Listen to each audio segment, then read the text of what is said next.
Weight loss journey కావచ్చు, fitness ఫ్రీక్‌గా అవ్వడం కోసం మీరు దాన్ని ఎలా వాళ్ళని ముందుకు తీసుకెళ్ళే ప్రయత్నం ఎవ్రీ వీక్ చేస్తుంటారు? మానిటర్ చేస్తూ ఉంటాం. ఏ విధంగా? ఎవ్రీ వీక్ మన హ్మ్. టీంతో హ్మ్. వర్కౌట్ ఎలా చేస్తున్నారు, ఏమైనా హ్మ్. డౌట్స్ ఉన్నాయా?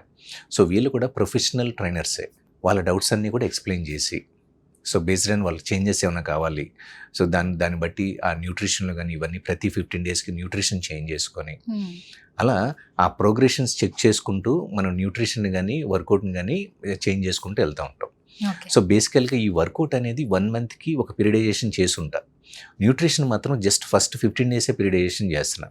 చేసి బేస్డ్ ఏంటంటే వాళ్ళకి ఇంకేదైనా డౌట్స్ ఉన్నాయి, లేదు ఫుడ్ అనేది ఒక ప్రతి మీలు ఆ 15 డేస్ తీసుకోవడం బోర్ కొడుతుంది. డే 1 నుంచి 15 డేస్ వరకు ఒక programme nutrition plan. So 16th నుంచి 30th వరకు ఒక ప్రోగ్రామ్ న్యూట్రిషన్ ప్లాన్ క్రియేట్ చేసి, సో ఈ డైట్ ఎంతవరకు ఫాలో అవుతున్నారు, వర్కౌట్ ఎన్ని రోజులు చేస్తున్నారు, ఎంతసేపు పడుతుంది ఎక్సర్సైజ్ చేయడానికి, చేసేటప్పుడు మీకు ఓవరాల్గా బాడీలో ఎలాంటి చేంజెస్ వచ్చినాయి అని మానిటరింగ్ అనేది మన టీంతో ఎవ్రీ వీక్ ఫాలోఅప్ అనేది మనం పెట్టించాం.